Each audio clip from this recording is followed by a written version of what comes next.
लगीन केलं सासरवाडीला त्रास, मेला कावळ्याला त्रास, काय उपयोग आहे? आता 6 शब्द मला सांगायचे म्हणजे माझं एक वाक्य फायनल होईल. साधू देवाकडे मागत नाही, पण साधूला देव मागा म्हटल्याशिवाय. आता पहिले 3 प्रश्न तुम्हाला आहे महिला मंडळ. तुम्हाला 5 गुरुवार झाले यावर्षी आणि देवी प्रसन्न झाली, होणार नाही पण झाली. आता नीट ऐका बरं का महिला मंडळ सगळ्या. आणि देवी तुम्हाला म्हणायला लागली, बोल भक्तीनबाई बोल.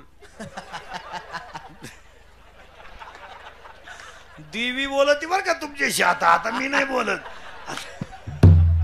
आता देवी काय म्हणते ऐका, बोल भक्तीनबाई बोल. तू 5 गुरुवार अतिशय चांगले केले, एकाही गुरुवार तू नवऱ्याच्या पाया पडली नाही, सासऱ्याला कधी तांब्या भरून दिला नाही, आणि तब्येत बाकी तुझी वाढली. तू 52 रुपयाचा साबुदाणा 62 नेऊन घातला. आता मी तुला प्रसन्न आहे अशी देवी म्हणली. आणि देवीनं तुम्हाला 3 प्रश्न विचारलेत. ऐका बरं का बारीक.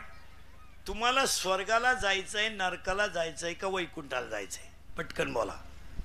तुम्ही म्हणाल तिथं मी ती मॉल नेऊन घालणार, तुम्ही हा म्हणा. आता देवी प्रसन्न आहे तुमच्यावर. बोला. तुम्ही म्हणणारे वैकुंठाला. शब्द नीट आहे का बरं का? आता यांचं म्हणणं काय? वारकरी मंडळी पुरावे लिहून घ्या. वैकुंठी जावया तपाचे साया. 17व्या अध्यायामध्ये 3 तप आहेत. कायिक तप, वाचिक तप, मानसिक तप. आपल्याच्यानं होणार नाही म्हणजे आपण वैकुंठाला जाऊ शकत नाही. चला, तुम्हाला जर स्वर्गाला जायचं असेल तर स्वर्गाला जायला पुण्य करावं लागतं. त्याला नुसतं पुण्य चालत नाही. 9व्या अध्यायात ओवी आहे, पापात्मक पापा नरका जायचे परी पाविजे शुद्ध पुण्य. आणि शुद्ध पुण्य आपल्याकडे नाही, आणि संपल्यावर खाली यावं लागतं. मग तर या पुण्याची पावटी सरे म्हणजे तुम्हाला स्वर्गाला जायचं नाही, आणि नरकाला जायला पाप करावं लागतं. तुम्ही करीत नाही.